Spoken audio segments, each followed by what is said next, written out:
ఈరోజు మనం ఒక తమాషా అయిన పదాల గురించి తెలుసుకుందాం. అవేంటి అంటే భ్రమక పదాలు. ఎటు నుంచి చదివినా ఒకే లాంటి అర్థం వచ్చే పదాలని భ్రమక పదాలు అంటారు. వాటిని కచ్చిక పదాలు అని కూడా అంటారు. అలాంటి పదాల గురించి నేర్చుకుందామా? చూడండి పిల్లలు, ముందు నుంచి చదివినా ఒకే పదం, వెనుక నుంచి చదివినా ఒకే పదం వస్తుంది. చూద్దామా?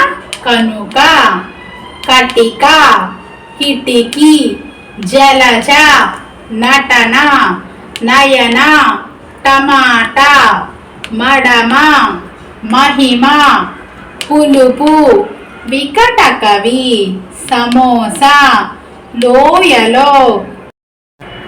లోయలో, చిందించి, కోరుకో. చూసారా పిల్లలు? ఈ పదాన్ని కోరుకో ముందు నుంచి చదివినా కోరుకో, కోరుకో వెనుక నుంచి చదివినా కోరుకో.